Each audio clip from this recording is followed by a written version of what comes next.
اعوذ باللہ من الشیطان الرجیم بسم اللہ الرحمن الرحیم۔ انصار اور مہاجرین کی ایک جماعت نے حضرت علی رضی اللہ تعالیٰ عنہ کو حضرت فاطمہ رضی اللہ تعالیٰ عنہ کے لیے پیغام بھیجنے کی ترغیب کی۔ حضرت علی رضی اللہ تعالیٰ عنہ حضور صلی اللہ علیہ وآلہ وسلم کی خدمت میں حاضر ہوئے اور حرف مدح زبان پر لائے۔ حضور صلی اللہ علیہ وآلہ وسلم نے فوراً کہا، اہلا مرحبا، پھر خاموش ہو گئے۔ صحابہ کی جماعت باہر منتظر تھی۔ حضرت علی رضی اللہ تعالیٰ عنہ نے انہیں حضور صلی اللہ علیہ وآلہ وسلم کا جواب سنایا۔ انہوں نے حضرت علی رضی اللہ تعالیٰ عنہ کو مبارک دی کہ حضور صلی اللہ علیہ وآلہ وسلم نے آپ کا پیغام منظور کر لیا ہے۔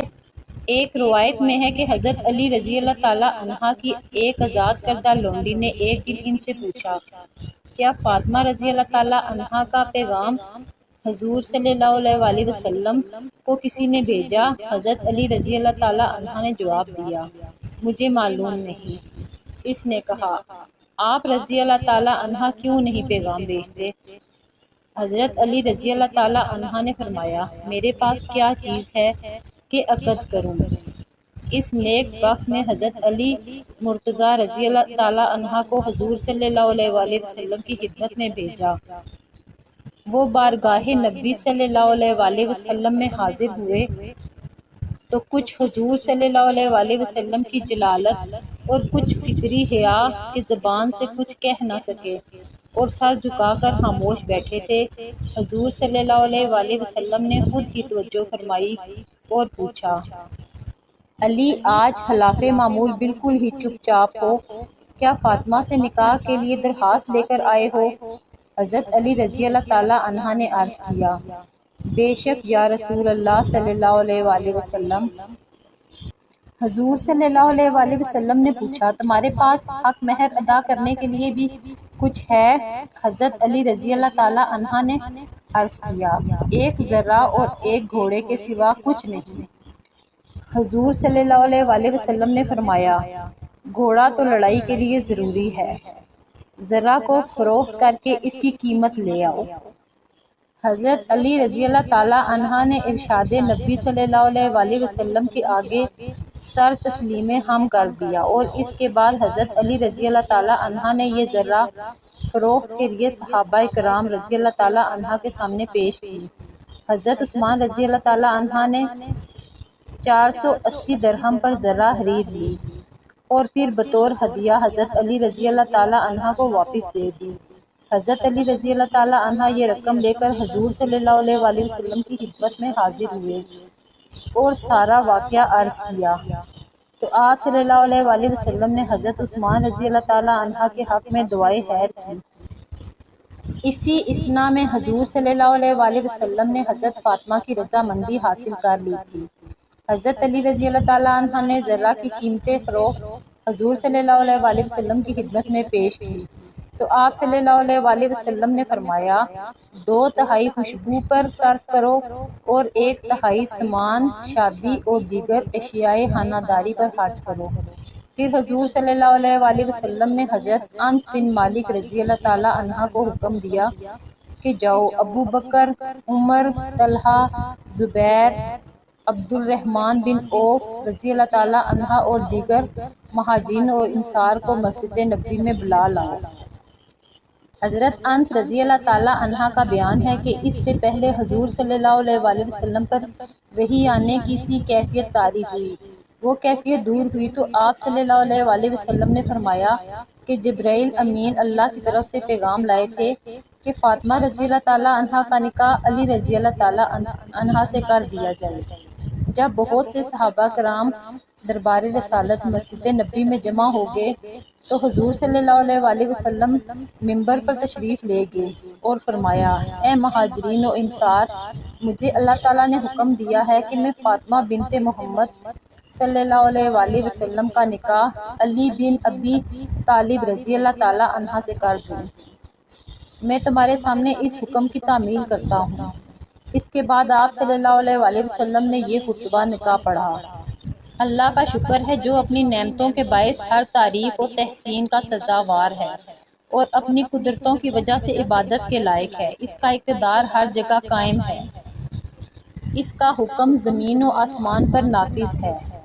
اس نے مخلوق کو اپنی قدرت سے بنایا، اپنے احکام کے ذریعے انہیں آپس میں الگ الگ کیا، انہیں اپنے دین کے ذریعے عزت بخشی اور اپنے نبی صلی اللہ علیہ وآلہ وسلم کے ذریعے سے عظمت و سربلندی سے بہرہ ور کیا۔ بے شک اللہ تعالیٰ نے شادی بیاہ کو ایک لازم امر قرار دیا ہے۔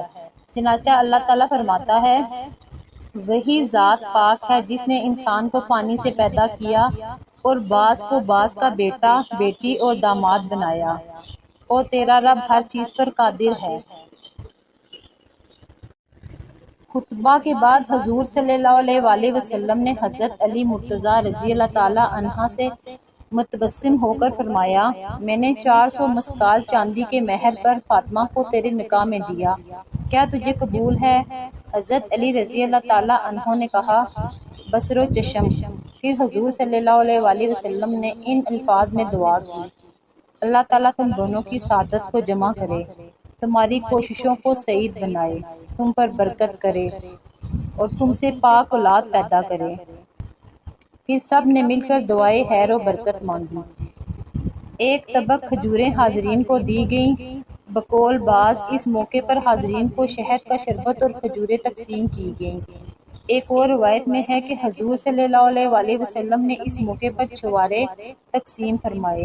اسی بنا پر بعض فقہا نے نکاح کے بعد چھوارے یا بادام یا شکر کا تقسیم کرنا مستحب قرار دیا ہے۔ ایک روایت میں ہے کہ جب سیدہ فاطمہ رضی اللہ تعالیٰ عنہا حضور صلی اللہ علیہ وآلہ وسلم سے رخصت ہو کر شوہر کے گھر جانے لگیں تو آپ صلی اللہ علیہ وآلہ وسلم نے حضرت علی رضی اللہ تعالیٰ عنہ سے فرمایا کہ میرے منتظر رہنا۔ چنانچہ حضرت علی رضی اللہ تعالیٰ عنہ اور حضرت فاطمہ رضی اللہ تعالیٰ عنہا اپنے گھر جا کر ایک گوشہ میں بیٹھ گئے اور حضور صلی اللہ علیہ وآلہ وسلم کا انتظار کرنے لگے۔ کچھ دیر بعد سرور عالم گھر کے دروازے پر تشریف لائے اور اندر آنے کی اجازت طلب فرمائی۔ حضرت ایمن دروازہ کھولنے کو آئیں تو ان کے اور حضور صلی اللہ علیہ وآلہ وسلم کے درمیان یہ گفتگو ہوئی، حضور اکرم صلی اللہ علیہ وآلہ وسلم، کیا میرا بھائی اس مکان میں ہے؟ حضرت ایمن، یا رسول اللہ صلی اللہ علیہ وآلہ وسلم، وہ آپ کے بھائی کیسے ہوئے؟ آپ نے تو اپنی صاحبزادی کا عقد ان سے کیا ہے۔ رسول اکرم صلی اللہ علیہ وآلہ وسلم، ہاں یہ بات جائز ہے کہ اس جگہ اسماء بنت امیس بھی ہیں، اور کیا آپ رسول صلی اللہ علیہ وآلہ وسلم کی تعظیم و تکریم کے لیے آئی ہیں؟ حضور صلی اللہ علیہ وآلہ وسلم نے حضرت ایمن کو دعائے خیر دی، پھر اندر تشریف لے گئے اور پانی طلب فرمایا۔ ایک لکڑی کے پیالے میں پانی پیش کیا گیا۔ آپ صلی اللہ علیہ وآلہ وسلم نے اس میں سے کچھ پی کے یا اس میں اپنے دست مبارک ڈال کر اور اس پر جو کچھ اللہ نے چاہا پڑھ کر حضرت علی رضی اللہ تعالیٰ عنہ کو سامنے بلایا اور ان کے دونوں شانوں، بازوؤں اور سینہ پر وہ پانی چھڑک دیا۔ پھر حضرت فاطمہ رضی اللہ تعالیٰ عنہ کو بھی بلایا، وہ شرماتی ہوئی آئیں تو ان پر بھی پانی چھڑک کر فرمایا کہ اے فاطمہ، میں نے اپنے خاندان میں سے سب سے افضل شخص سے تمہارا نکاح کیا ہے۔ سیدہ فاطمہ الزہرا رضی اللہ تعالیٰ عنہ مکے سے رخصت ہو کر جس گھر میں گئیں وہ مسکن نبی صلی اللہ علیہ وآلہ وسلم سے کسی قدر فاصلے پر تھا۔ حضور صلی اللہ علیہ وآلہ وسلم کو وہاں آنے جانے میں تکلیف ہوتی تھی۔ ایک دن آپ صلی اللہ علیہ وآلہ وسلم نے حضرت فاطمہ رضی اللہ تعالیٰ عنہ سے فرمایا، بیٹی مجھے اکثر تمہیں دیکھنے کے لیے آنا پڑتا ہے اور میں چاہتا ہوں تمہیں اپنے قریب بلا لوں۔ سیدہ فاطمہ رضی اللہ تعالیٰ عنہ نے عرض کیا، آپ کے قریب حارثہ بن نعمان رضی اللہ تعالیٰ عنہ کے بہت سے مکانات ہیں، آپ صلی اللہ علیہ وآلہ وسلم ان سے فرمائیے وہ کوئی نہ کوئی مکان خالی کرا دیں گے۔ حضرت حارثہ بن نعمان رضی اللہ تعالیٰ عنہ ایک متمول انصاری تھے، وہ کئی مکانات کے مالک تھے۔ جب سے حضور صلی اللہ علیہ وآلہ وسلم مدینہ منورہ تشریف لائے تھے وہ اپنے کئی مکانات حضور صلی اللہ علیہ وآلہ وسلم کی نظر کر چکے تھے۔ رحمت عالم صلی اللہ علیہ وآلہ وسلم نے یہ مکانات مستحق مہاجرین میں تقسیم فرما دیے تھے۔ جب سیدہ فاطمہ رضی اللہ تعالیٰ عنہ نے حارثہ رضی اللہ تعالیٰ عنہ کے مکان کے لیے حضور صلی اللہ علیہ وآلہ وسلم سے التماس کی تو آپ صلی اللہ علیہ وآلہ وسلم نے فرمایا، جانے پتر حارثہ سے اب کوئی اور مکان مانگتے ہوئے مجھے شرم آتی ہے۔ وہ پہلے ہی اللہ اور اللہ کے رسول کی خوشنودی کے لیے کئی مکانات دے چکے ہیں۔ حضور صلی اللہ علیہ وآلہ وسلم کا ارشاد سن کر حضرت فاطمہ رضی اللہ تعالیٰ عنہا خاموش ہو گئیں۔ ہوتے ہوتے یہ خبر حضرت حارثہ بن نعمان رضی اللہ تعالیٰ عنہ تک پہنچی کہ رسول اکرم صلی اللہ علیہ وآلہ وسلم سیدہ فاطمہ کو اپنے قریب بلانا چاہتے ہیں، لیکن مکان نہیں مل رہا۔ وہ نہایت مخلص اور ایثار پیشہ آدمی تھے۔ یہ خبر سنتے ہی بےتاب ہو گئے اور دوڑتے ہوئے رسول کریم صلی اللہ علیہ وآلہ وسلم کی خدمت میں حاضر ہوئے اور عرض کی، یا رسول اللہ صلی اللہ علیہ وآلہ وسلم، میں نے سنا ہے کہ آپ سیدہ فاطمہ رضی اللہ تعالیٰ عنہا کو کسی قریب کے مکان میں لانا چاہتے ہیں۔ میں یہ مکان جو آپ کے کاشانہ اقدس کے متصل ہے خالی کیے دیتا ہوں۔ آپ صلی اللہ علیہ وآلہ وسلم فاطمہ کو اس میں بلا لیجئے۔ اے میرے آقا، میری جان و مال آپ پر قربان ہے، خدا کی قسم جو چیز حضور صلی اللہ علیہ وآلہ وسلم مجھ سے لے لیں، مجھے اس کا آپ کے پاس رہنا زیادہ محبوب ہوگا بنسبت اس کے کہ وہ میرے پاس رہے۔ سرور عالم صلی اللہ علیہ وآلہ وسلم نے حضرت حارثہ رضی اللہ تعالیٰ عنہ کے جذبہ ایثار کی تحسین فرمائی اور ان کے لیے خیر و برکت کی دعا کی۔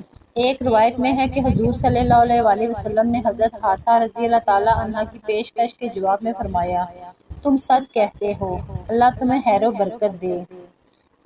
اس کے بعد حضور صلی اللہ علیہ وآلہ وسلم نے حضرت علی رضی اللہ تعالیٰ عنہ اور سیدہ فاطمہ رضی اللہ تعالیٰ عنہ کو حضرت حارثہ بن نعمان رضی اللہ تعالیٰ عنہ والے قریبی مقام پر منتقل کرا لیا۔